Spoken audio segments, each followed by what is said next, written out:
The colony of Vereen floated quietly on the edge of the galaxy, a peaceful world of silver skies and blue oceans. Its people were merchants and explorers, proud members of the Galactic Union. For 100 years, no enemy had ever reached them. But peace, as they learned that day, never lasts forever. It began with a single blip on their long-range radar, a strange, fast-moving signal that didn't match any known pattern. Within minutes, the signal multiplied. Commander Thalrin, the colony's defense chief, stood before the main holographic display, watching in growing horror as red markers filled the map. "That can't be right," his officer whispered. But it was. An enemy fleet was heading straight for them. Thalrin immediately ordered the defense grid to full alert. Sirens wailed through the capital as defense drones scrambled into orbit. The Vereen fleet was small but disciplined. They had trained for this, but they had never faced a real war. The attackers came out of hyperspace without warning. Their ships were black and sharp, like blades cutting through space. Energy beams ripped through Vereen defenses, turning proud ships into burning wrecks within seconds. The sky above the colony turned red as debris rained down. Civilians screamed. Entire city blocks vanished under the shockwaves. Thalrin shouted into the comms, "Send the distress signal. Now." The communications officer nodded, hands trembling as she typed the command. The SOS burst out into the void, a desperate call for help, encoded with the Union's highest priority flag. The message was short, clear, and filled with fear: Vereen colony under attack. Immediate assistance required. Coordinates attached. Please respond. Then they waited. The command center shook as another blast struck the surface. "Has anyone answered?" Thalrin demanded. "No response, sir," the officer said. Seconds turned to minutes. Minutes turned to hours. The attack continued, merciless and precise. The Vereen's last ships were falling, one after another. Thalrin stood before the shattered window of his command post, staring at the burning horizon. "Where are they?" he muttered. "The Union always responds to distress calls." But the truth was cruel. The Galactic Union had already received the signal. They saw the data, the coordinates, the destruction, but they decided not to interfere. Vereen was too far, too small, not worth the risk. The order was simple: stand down. No reinforcements would come. The colony was on its own. Back on Vereen, Thalrin clenched his fists as he watched another explosion light up the sky. He felt the hopelessness closing in. Around him, officers wept silently, knowing their families were out there, dying. Then suddenly, the radar console beeped. One of the technicians gasped. "Sir, something's entering the system." Thalrin turned sharply. "Union ships." "No, sir," the technician whispered. "Identification unknown, but large. Very large." The holographic map flickered, showing a formation of massive ships emerging from hyperspace. There were dozens of them, maybe hundreds. Their shapes were unlike anything the Vereen had ever seen: dark, angular, and covered in strange heat patterns. No bright colors. No Union markings. Just cold, silent power. Thalrin's first instinct was fear. "Open a channel," he ordered. Static filled the speakers for a moment. Then, a deep voice answered. "This is Admiral Hayes of the Terran Fleet. We received your distress signal." The command center fell silent. The words hit them like a shockwave. Terran Fleet. That name hadn't been spoken in centuries. The Terrans, humans, were supposed to be gone. The Union had declared Earth a death world, its people too dangerous to coexist with others. Every story about them was a warning told to children: never cross paths with humans. Yet now, they were here. Thalrin's voice shook. "This is Commander Thalrin of the Vereen colony. We didn't send this to you. The call was for the Union." The human admiral's tone was calm, almost cold. "We know. They ignored it. We didn't." For a moment, no one spoke. The human fleet began to move, spreading out in a massive arc above the planet. They were positioning for battle. Thowron watched in disbelief as the human ships formed a perfect defensive wall between the colony and the attacking fleet. The humans hadn't come to talk. They had come to fight. The alien attackers saw the newcomers and immediately opened fire. Bright streams of plasma shot across the void. But the human ships didn't flinch. Their counterattack was swift and brutal. Energy pulses exploded outward, tearing through enemy ships like paper. The entire battlefield lit up with destruction. One by one, the attackers vanished in bursts of light. The Vereen officers stared at their screens, unable to comprehend what they were witnessing. "They're winning," one whispered. "By the stars, they're actually winning." Within minutes, the enemy fleet was in full retreat. The humans didn't chase. They simply held their formation, silent and motionless, like sentinels guarding a tomb. Then Admiral Hayes' voice returned over the comms. "Your colony is safe, for now." Thowron's heart raced. "Why?" he asked. "Why did you come?" There was a long pause. Then the human answered softly, "Because no one else would." The signal ended. The Vereen looked to the skies, where the colossal human ships floated like gods of war.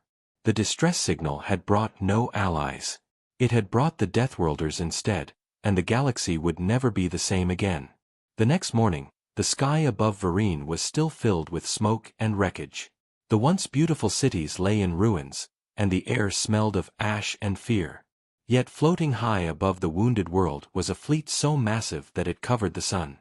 The humans had arrived not as messengers, but as a wall of steel. Commander Thowron stood on the command deck, staring at the giant ships orbiting his planet. They were unlike anything he had ever seen, towering vessels of black metal, their surfaces scarred from hundreds of battles. There were no bright colors, no banners of glory, only rows of heavy guns and engines that hummed with quiet menace. Every movement they made was calculated, efficient, almost cold. Even from the ground, the people of Vereen could feel their power. Thowron's second officer whispered, "Sir, are they here to finish what the attackers started?" Thowron shook his head slowly. "If they wanted us dead, we'd already be gone." He tried to contact them again. After a moment, the main screen flickered to life, showing the image of a human. Admiral Hayes appeared, a tall, gray-eyed man with a sharp face and calm expression. His uniform was dark, plain, and spotless. Behind him, the command bridge of his ship glowed faintly red from control lights. "Commander Thowron of Vereen Colony," Hayes said, his voice deep and steady. "You are safe now. Our fleet has neutralized the threat in your sector." Thowron swallowed, unsure how to respond. "Admiral Hayes," he began carefully, "we are grateful for your help, but why did you come? The distress call was sent to the Galactic Union, not to you." Hayes tilted his head slightly, as if considering his answer. "We monitor all emergency transmissions," he said simply. "When we realized the Union had ignored yours, we acted." "But you're humans," Thowron said quietly. "You're from the Death World." The Admiral's eyes didn't change. "We are." Those words sent a chill through the entire command room. The stories about humans were not kind. They were said to be violent, unpredictable, survivors of a cursed world where everything wanted to kill them. For generations, their name had been used as a warning. Yet these humans did not look like savages. They were calm, precise, and terrifyingly composed. "We didn't ask for your help," Thowron said carefully. "You didn't have to," Hayes replied. "You asked for help. That was enough." Before Thowron could respond, another officer rushed in with a report. "Sir, the humans are scanning the debris field."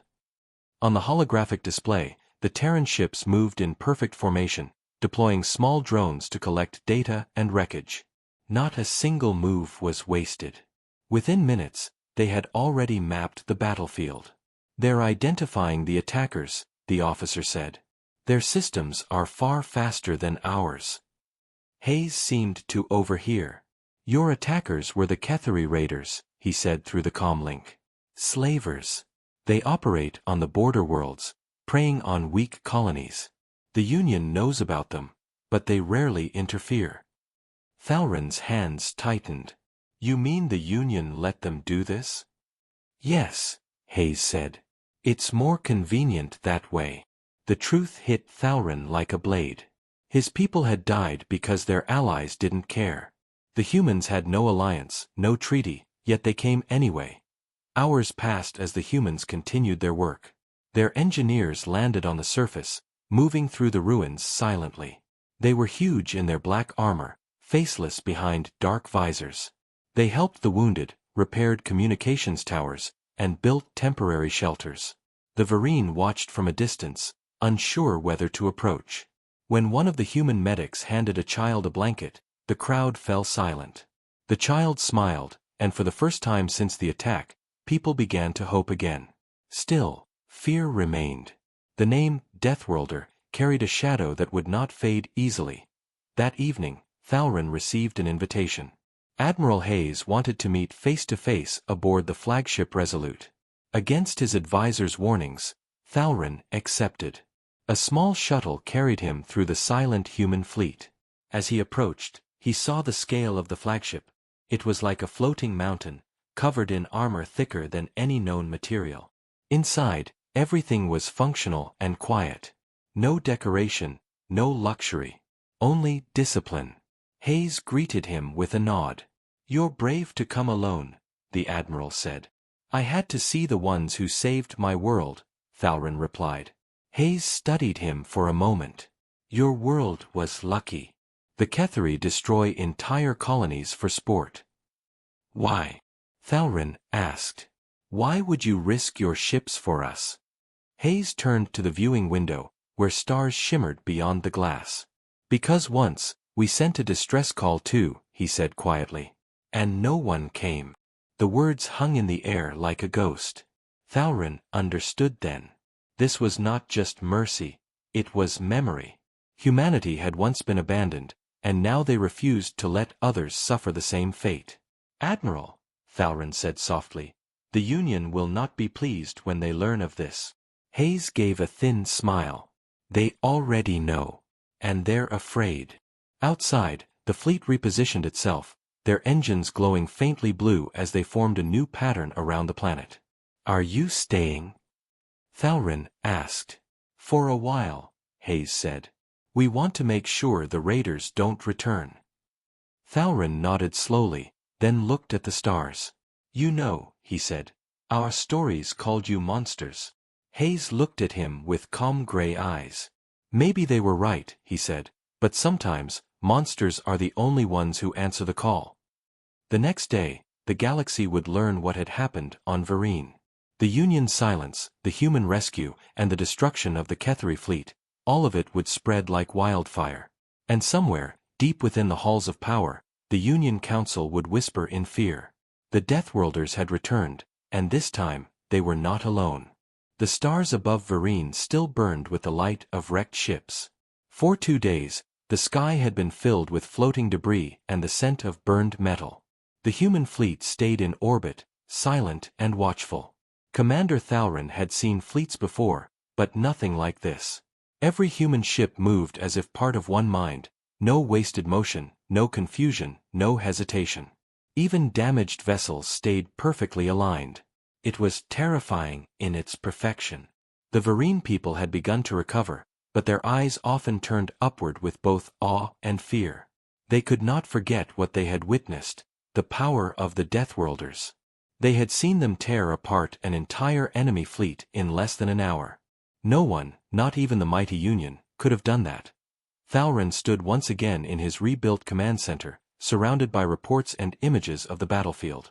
How many Ketheri ships were destroyed? He asked his aide. All of them, sir, the aide replied. The humans didn't let a single one escape. Thalrin frowned. No survivors? None. Every enemy ship was reduced to dust. Thalrin said nothing for a long moment. He knew the Ketheri were monsters, slavers who deserved punishment, but the precision, the cold efficiency of the human attack, unsettled him. It wasn't just victory. It was execution. Then the communication console lit up again. Incoming transmission from the Terran flagship Resolute, the officer said. Thalrin nodded. Put it through. The hologram flickered, and Admiral Hayes appeared. His expression, as always, was calm, unreadable. Commander Thalrin, Hayes said, we've completed cleanup operations. Your planet is secure. But I'm afraid this incident won't be the last. Thalrin frowned. What do you mean? Hayes turned slightly, revealing a holographic map of nearby star systems. The Ketheri fleet you faced was only a fraction of their forces. They were testing you. Testing the Union's response. When they saw no reinforcements arrive, they realized something important, that the border worlds are unprotected. They'll strike again, somewhere else. Thalrin felt his chest tighten. And the Union will ignore it again, he said bitterly. Hayes gave a slow nod. That's what we expect. Which means we'll be the ones answering the next distress call. You? Thalrin asked. You're not part of the Union. Why would you keep doing this? Hayes looked him in the eye. Because no one else will. For a moment, silence filled the room. Then the hologram flickered again, and the map zoomed out to show dozens of star systems marked with red dots. Each dot represented a colony that had gone dark. These, Hayes said, are the forgotten worlds. Some attacked by raiders. Some abandoned by the Union. We've been tracking them for years. Every time, we arrive too late. Thalrin looked at the display in shock. So this is your mission?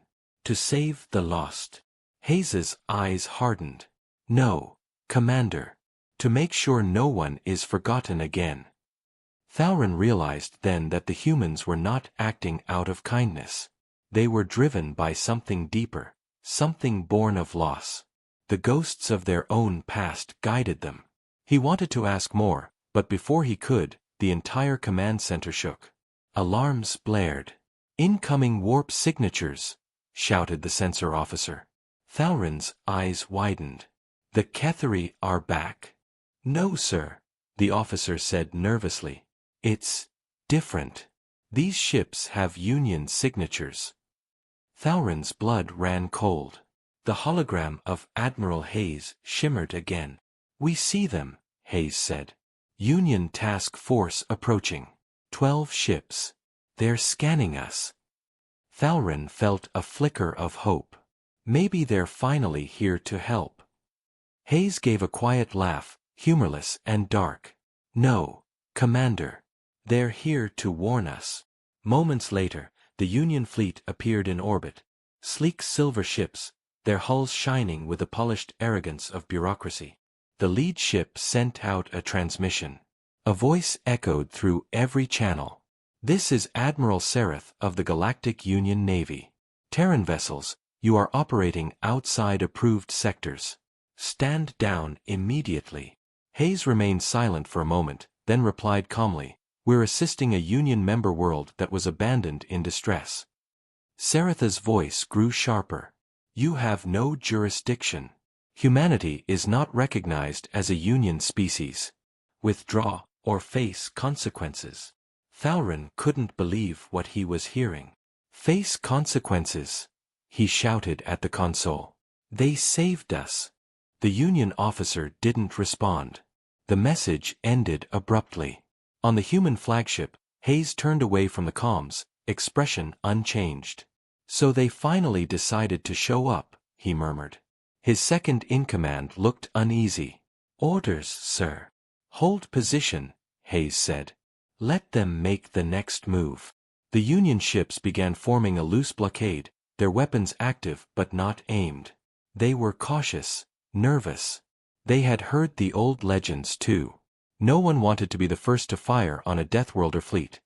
Thalrin watched helplessly as the two forces faced each other in the silent void.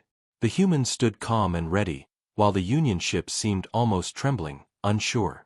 Then Hayes opened a private channel to Thalrin. Commander, remember this moment. The Union will pretend this never happened. They'll erase your distress call, your dead, your salvation. But you must remember who came when they would not. Thalrin's throat tightened. What will you do now? Hayes looked out the viewport at the shining Union ships. We'll leave, he said. But not far. They can erase records, not memories. And one day, Commander, the Union will need us again. When the humans finally withdrew, the people of Vereen filled the skies with silent gratitude. The Terran fleet vanished into the stars, leaving behind repaired systems, food supplies, and a single message carved into the ground outside the capital. No one left behind. Thalrin stared at those words for a long time, knowing their meaning ran deeper than anyone could imagine. The Deathworlders had answered their call, not for glory, not for power, but because somewhere, in the darkest corners of space, they still remembered what it felt like to be alone. Across the galaxy, the message spread like wildfire. Thousands of comm relays picked up the transmission sent by the Terran fleet.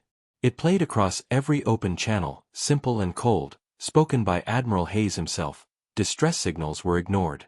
We will not ignore suffering. Those words traveled farther than any weapon, shaking the very foundations of the Galactic Union. On the shining worlds of the core systems, the Council gathered in panic. The chamber, a massive hall of light and glass, filled with the voices of frightened leaders. They were supposed to be gone, shouted one delegate. Humanity was exiled centuries ago.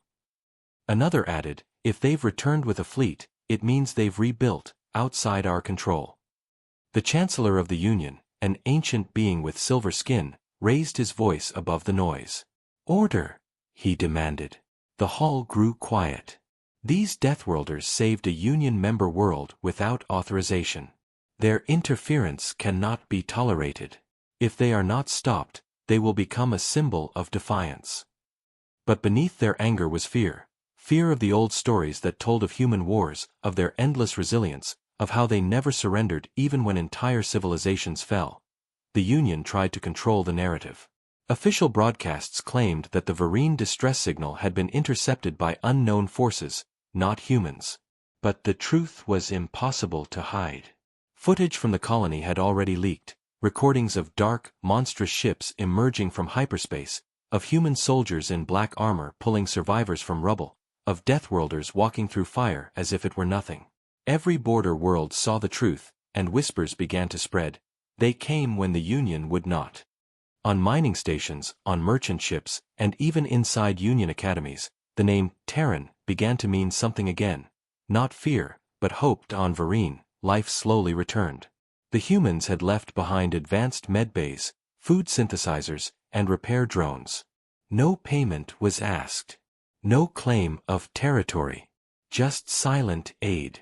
Commander Thalrin stood outside the rebuilt command center, staring at the sky. They said they would stay close, he murmured. His second officer looked uneasy. Do you think they'll return? They will, Thalrin said. Not for us. For something bigger. He was right. Across the sector, strange reports began appearing. Ketheri raiders destroyed before they could strike. Pirate fleets vanishing without a trace. And each time, witnesses spoke of the same thing, a shadow fleet of black ships appearing and disappearing without a word. The humans had become ghosts in the dark, protectors unseen yet always near. Meanwhile, in the deepest chambers of the Union's military command, panic turned into planning. We cannot allow them to continue unchecked, said Admiral Sareth, the same officer who had confronted Hayes at Vereen. They defy our orders. They undermine our authority. The Chancellor frowned. And what would you have us do? Attack them? Do you wish to start a war with Deathworlders? If we do nothing, Sareth replied, they will inspire rebellion. Worlds already question the Council's strength. He was right. The balance of power was shifting. The Union's rule depended on fear, fear of isolation, fear of being left alone. But humanity had shattered that illusion. They had proven that someone else would come, someone stronger, someone who cared more for the helpless than the powerful. The Council decided to act in silence. They dispatched spies and covert fleets to track the humans, to learn where they came from, to find the location of their home base. But every ship sent after the Terrans vanished without trace. The humans were ghosts who left no trail. Back on Vereen, Thauron received a coded transmission late one night. It carried no identification, only a familiar voice. "Commander," said Admiral Hayes, his tone calm as always. "You've become a symbol now. The Union will try to silence you. Prepare your people." Thauron frowned. "Silence us? Why?" "Because you spoke the truth," Hayes said. "And the truth terrifies them." Before Thauron could respond, the message ended. The next day, Union inspectors arrived on Varine, demanding access to all communication logs and recordings of the battle. They claimed it was for security reasons, but everyone knew the truth. They wanted to erase the evidence. Thauron refused. He broadcasted the footage publicly instead, sending it across every Union network. The images of human ships fighting to save Varine went viral. The people cheered. For the first time in centuries, the galaxy had seen real courage. The Council called it treason, but it was too late. The story had spread too far, and no amount of censorship could stop it. Now, every time a distress beacon sounded in the dark, worlds waited, not for the Union, but for them. For the Deathworlders. For the silent fleet that came without promise, without demand, and without fear. Admiral Hayes and his crew became legends. The Varine called them Guardians of the Lost. But in the Union's secret halls, they had another name, the Returners. Plans were made in secret to destroy them before they could grow stronger. Yet even as the Union plotted, Hayes had already begun his next move. "We won't hide," he told his officers aboard the Resolute. "We will answer every call. Every signal ignored by them will be ours." His crew nodded silently. No ceremony. No glory. Only duty. And as the Resolute disappeared into the darkness of hyperspace, Hayes whispered words that would echo across generations. "Let them call us Deathworlders. Let them fear us.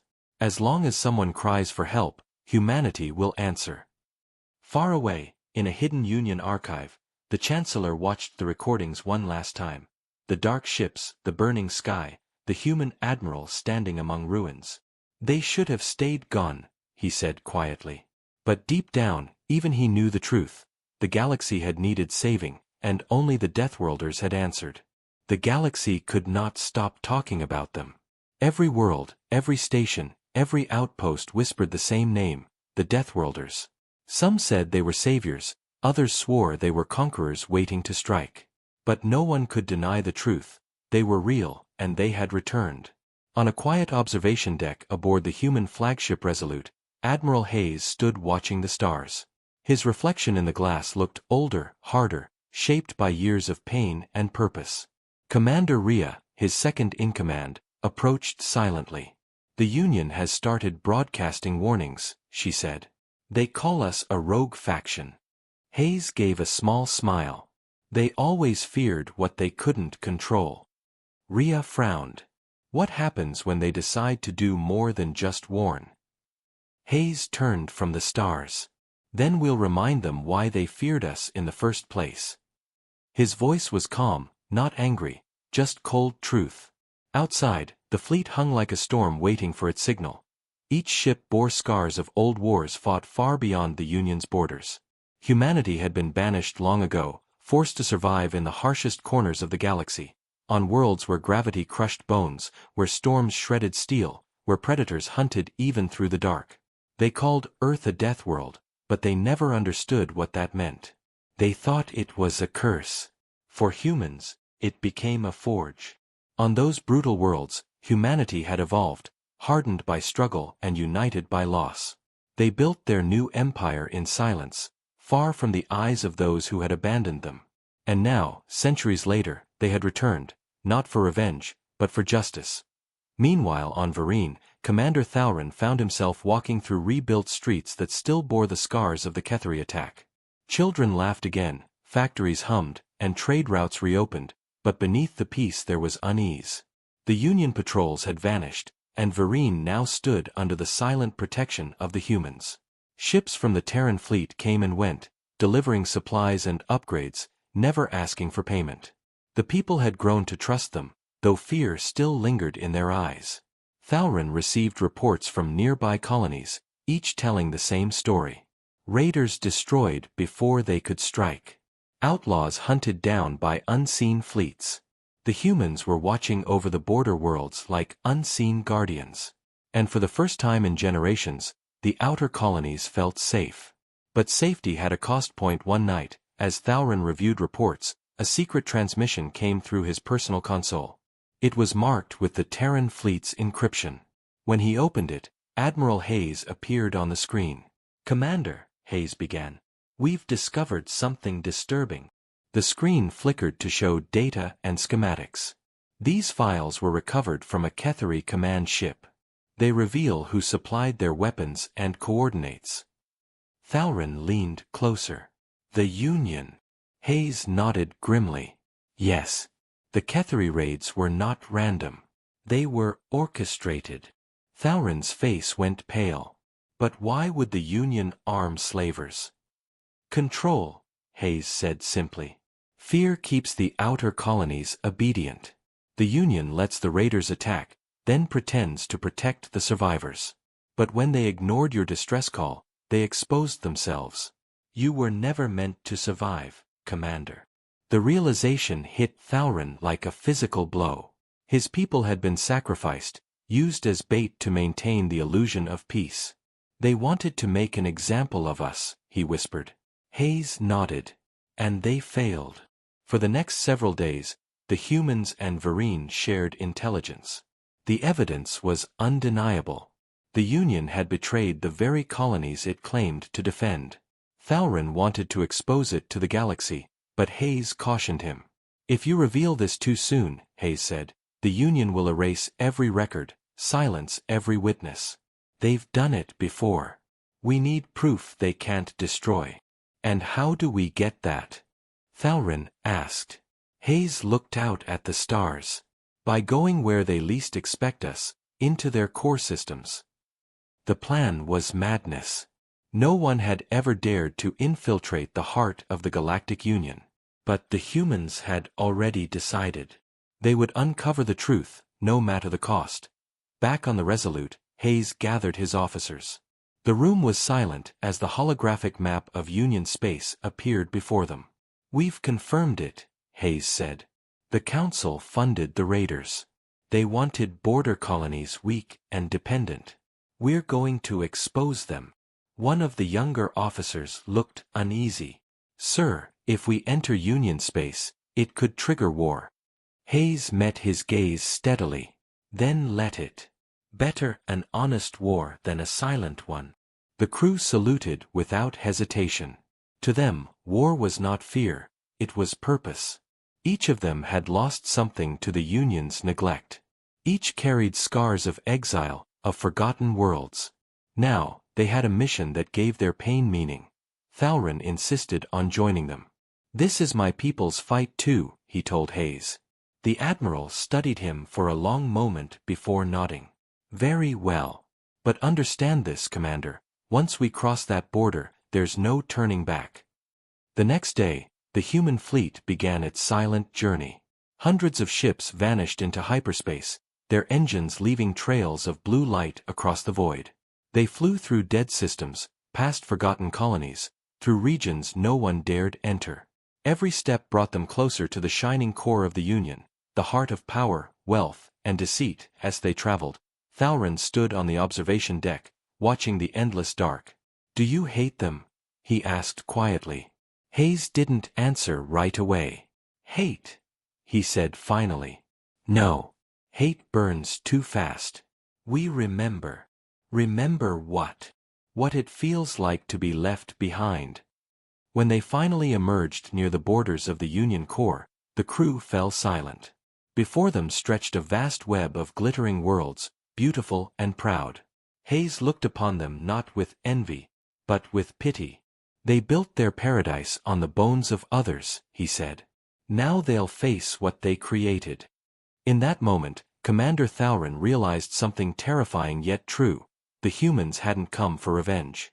They had come to show the galaxy a mirror. And when the Union looked into it, they would see their own sins reflected back with deadly clarity. The Terran fleet entered Union space like ghosts slipping through fog. No alarms, no warnings, just silent ships gliding past defense grids that never saw them coming. The humans had mastered stealth technology that seemed almost impossible. Their hulls absorbed scans, their signals mimicked drifting debris, and even their energy trails vanished within seconds. From the command bridge of the Resolute, Admiral Hayes watched as the first planet of their mission came into view. Valera Prime, a wealthy core world and one of the Union's biggest industrial hubs. "Begin deep scan," he ordered calmly. Commander Rhea nodded and activated the sensors.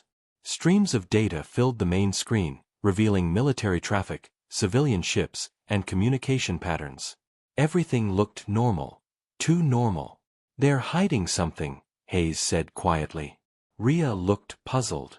"You think they already know we're here?" Hayes shook his head. "No. But they always hide their sins behind order. Find the shadow beneath the light." That was when the sensors picked up a transmission, buried deep in encrypted code, bouncing between satellites like a nervous heartbeat. It wasn't a military signal. It was a cover-up. The humans traced the message to an orbital research station above Valera Prime. The files indicated secret experiments, hidden under the guise of medical research. Hayes frowned. "Show me what they're hiding." The holographic feed revealed containers marked as quarantine materials. Inside them were not supplies, but bodies. Dozens of alien species, their forms twisted, scarred, and lifeless. Commander Rhea stepped back in horror. What is this?" Hayes stared at the projection, his expression unreadable. "Test subjects," he said. "They're experimenting on refugees." The room went cold. The Union, the same council that condemned humanity for being too dangerous, was using living beings as lab experiments. "Send this data to all ships," Hayes ordered. "If we fall, the truth must not." Meanwhile, Commander Thalrin couldn't believe what he was seeing. The Union he once trusted had turned into a monster. "We need to expose this now," he said. "The galaxy deserves to see it." Hayes shook his head. "Not yet. If we broadcast too early, they'll spin the story, erase the proof, and call us terrorists. We need something undeniable, something even the Council can't bury." Thalrin clenched his fists. "And what could that be?" Hayes looked at him. "Their own confession. To get it, they would have to go deeper, to the Union's capital world, Ardentia, where the Grand Council ruled from its shining spires. That planet was surrounded by defense platforms and fleets so large they could block out the stars. Even approaching it was suicide. But the humans were not ordinary invaders, they were Deathworlders, forged in hell and sharpened by survival. "We go dark," Hayes said. "No transmissions, no lights, no signals. We move like shadows." The fleet began its long descent into the lion's den. For days they slipped through the Union's inner systems, avoiding patrols, bypassing sensor nets, and hacking into military channels to plant false data. The closer they came to Ardentia, the heavier the silence grew. Every officer felt it, the tension, the pressure, the quiet hum of determination. Commander Rhea said softly, "We're not just fighting for ourselves anymore." Hayes nodded. "We never were." When Ardentia finally came into view, the entire bridge fell silent. The planet was a breathtaking sight. Vast oceans of silver-blue light, glittering cities like constellations spread across its surface, and a defense grid that could obliterate a fleet in seconds. "That," Rhea whispered, "is the heart of the Union." Hayes' voice was calm. "Then that's where we cut." The plan was simple but dangerous. A small team would infiltrate the surface, break into the Council's secure archives, and extract the original communications showing their involvement with the Ketheri raids. Hayes himself volunteered to lead the mission. Thalrin insisted on going too. "If I'm to free my people from their lies," he said, "I must stand where those lies were born." They took a stealth shuttle, descending through Ardentia's glowing skies disguised as atmospheric debris. Every second was a gamble. Alarms could sound at any moment. But the humans' precision was terrifying. They landed undetected near the capital's outskirts. From there, they moved swiftly through the lower city, a maze of factories and transport lines, where no one noticed a few figures in maintenance suits. Hours later, they reached the council tower. Inside its walls lay centuries of deception. Using stolen access codes and hacked drones, they bypassed the first layers of security. But the deeper they went, the stranger it became. The walls hummed faintly, as if alive with hidden energy. "This place feels wrong," Thalrin whispered. Hayes agreed. "They built their empire on silence. Every secret they keep is another ghost." Finally, they reached the core chamber, a circular vault surrounded by glowing terminals. Hayes plugged in a Terran device and began transferring data. "We have it," Ria's voice came through the comms. "Every order, every payment, every message to the Ketheri. The Union Council funded it all." But before they could leave, the alarms blared. The Council had discovered them. Hayes looked at Thalrin. "Go," he said. "Take the data and run." "What about you?" "I'll buy you time." Thalrin hesitated, but Hayes' tone left no room for argument. As Thalrin escaped through a maintenance shaft, Hayes turned to face the oncoming security forces. He didn't run. He stood tall, a soldier of a forgotten world facing the empire that had betrayed his people. When the guards entered, he raised his hands calmly. "You think you can stop the truth," he said. "It's already too late." The data burst through the Union's secure network like wildfire, spreading across channels faster than anyone could block it. Images of the experiments, messages from council members, and proof of the Raider funding appeared on every terminal in the galaxy. The Union's grand image shattered in a single night. By the time the humans withdrew, the galaxy was in chaos. On the bridge of the Resolute, Commander Rhea received Thalrin's signal. "He made it," she said softly. But her relief faded when she saw the empty seat beside her. Admiral Hayes hadn't returned. For a long moment, no one spoke. Then Rhea stood. "Prepare the fleet," she said quietly. "We finish what he started." The Deathworlders' fleet turned once more toward the stars, not to hide, but to bring judgment to those who thought they could control the galaxy's truth. The galaxy burned with chaos. Every world, every broadcast, every channel was flooded with the truth the humans had unleashed. The Union's crimes were no longer hidden. Images of tortured refugees, secret deals with raiders, and the Council's cold directives filled the public screens. Protests erupted on hundreds of planets. Colonies that once obeyed the Union now refused their orders. Fleets were recalled to maintain order, but the soldiers hesitated, their loyalty shaken. The illusion of peace was collapsing. And at the center of it all, the name whispered in both fear and hope was the same, the Deathworlders. On board the Resolute, Commander Rhea stood before the fleet command screen, her expression cold but her voice steady. "Transmission confirmed across all sectors," she said. "The Union can't silence it anymore." Yet despite their victory, there was no celebration. Every heart was heavy with the loss of Admiral Hayes. His sacrifice had lit the match that burned the Empire, but now that fire was spreading faster than anyone expected. "What now?" one officer asked quietly. Rhea looked at the fleet map. "Now we finish what he started. The Council won't surrender peacefully. They'll call for war, and we'll answer." Across the galaxy, the Union Council was in panic. Their meeting chamber, once filled with arrogance and luxury, now echoed with fear. "How could this happen?"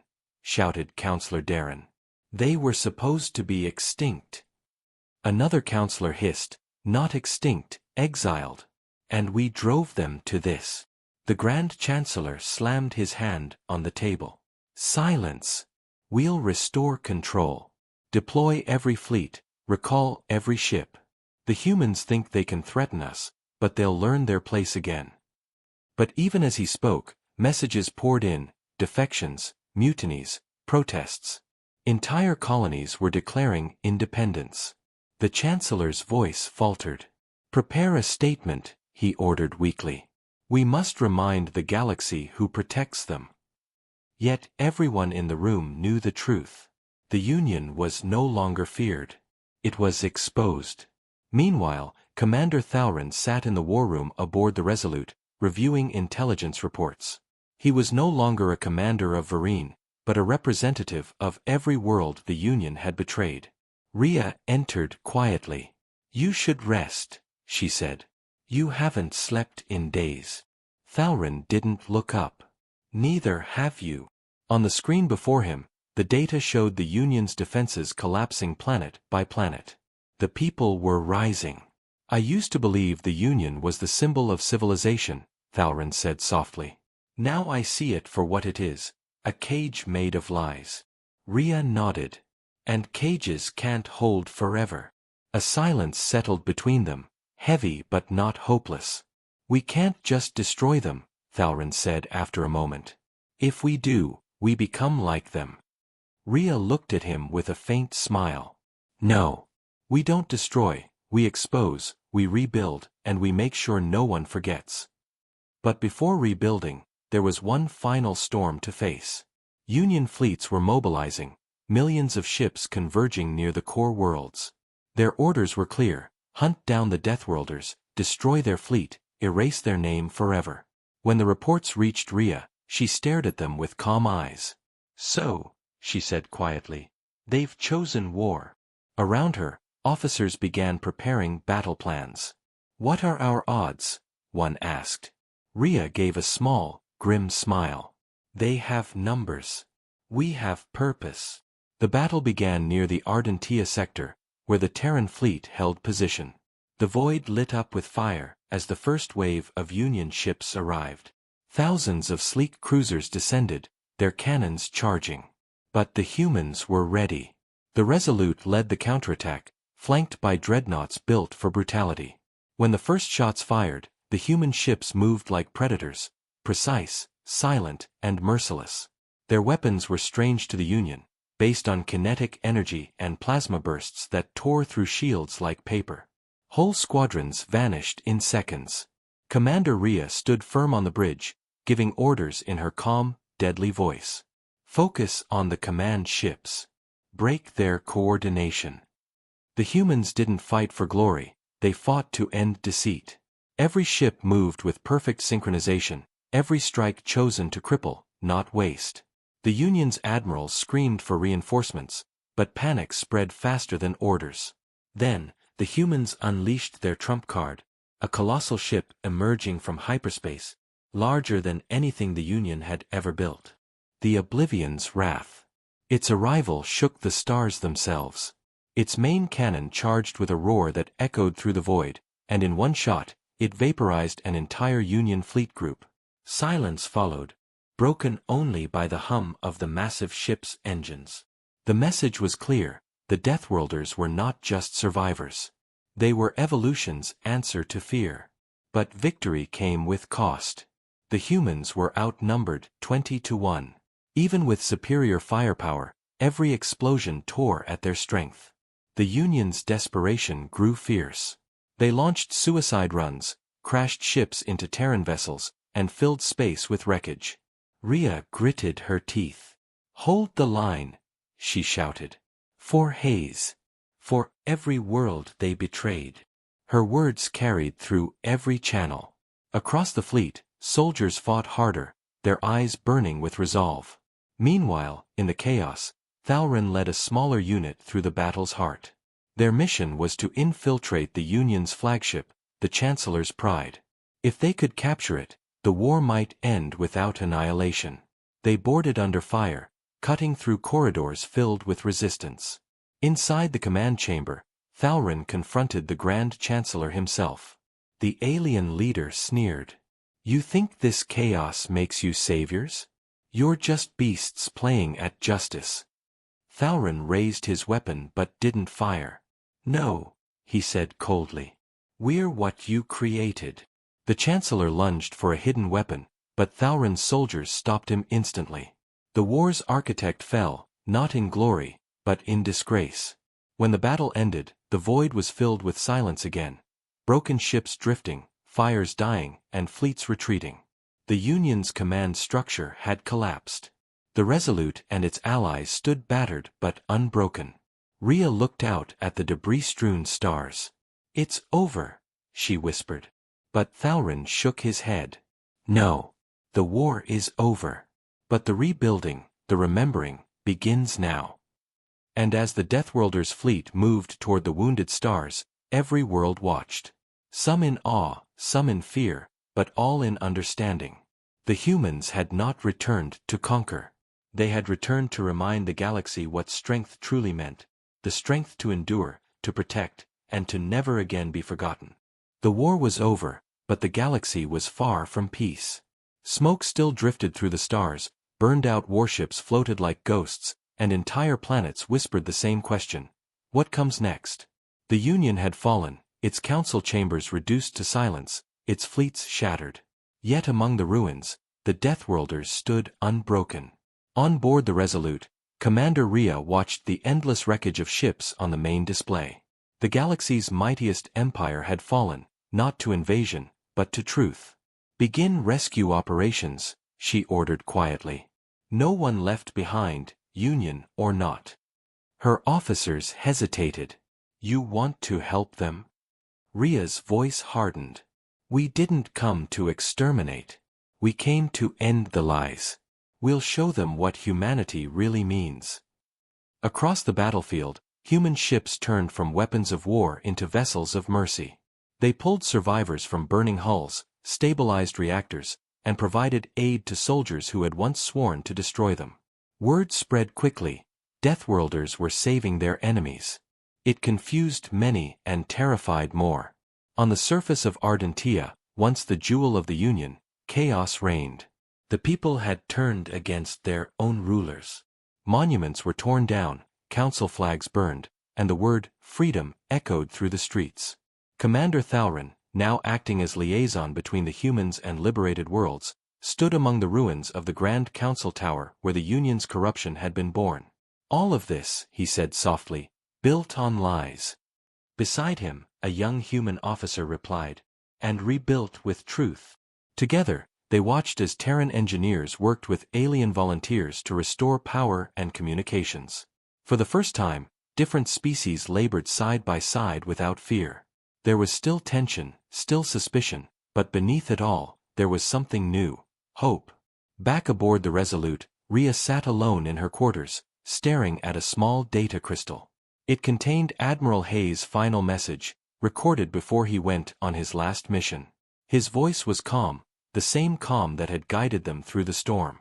If you're hearing this, his message began, then the Union has fallen. Good. But don't let victory blind you. We're not here to rule. We're here to remind the galaxy what justice feels like.